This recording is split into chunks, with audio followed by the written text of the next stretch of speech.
Dahil nga sa awa, pinagbigyan ni Rosel itong si Tali, subalit isang kondisyon ang kanyang sinabi rito sapagkat hindi pa rin buo ang kanyang tiwala pagdating sa kanya.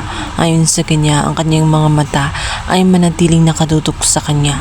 Ayon sa kanya ay kukunin niya muli ang tiwala at pagtatrabahoan niya ito hanggang sa tuluyan mapa sa kanya.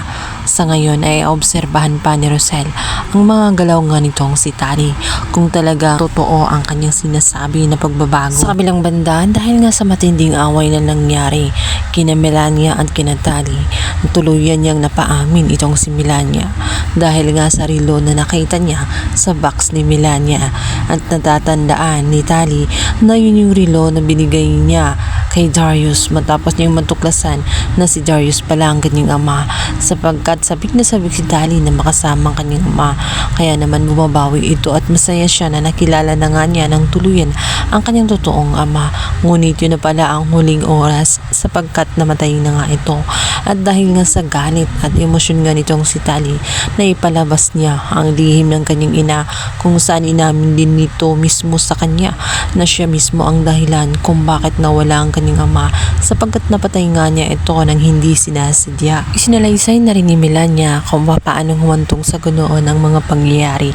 Ayon sa kanya ay wala siyang ibang option dahil nga sa nagbalak nga itong si Darius na sabihin ang katotohanan tungkol sa pagkatao ni Belle. Kaya naman bago pa man ito makaalis ng bahay ay pinupok na nga nitong si Bea. Ngunit nanlaban nga itong si Darius at halos sakali na nga niya itong si Bea.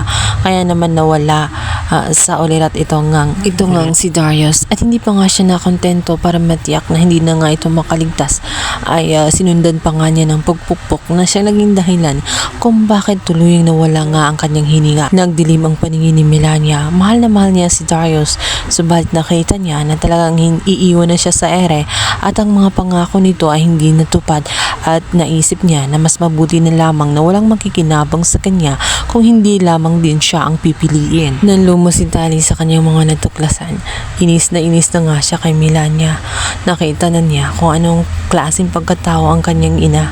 Kaya naman sa galit niya ay kinaligkad niya si Melania at dito na nga ay dinala niya sa pamamahinga nitong si Bea upang singilin sa kanilang mga nagawa. At hindi alam nga ni Melania at ni Bea habang sila ay nagtatalo dahil nga sa bistado na sila ay naroon na pala si Rosel at ang pamilya nito at dito nila nalaman ng katotohanan na silang may kasalanan kung bakit namatay nga itong si Darius.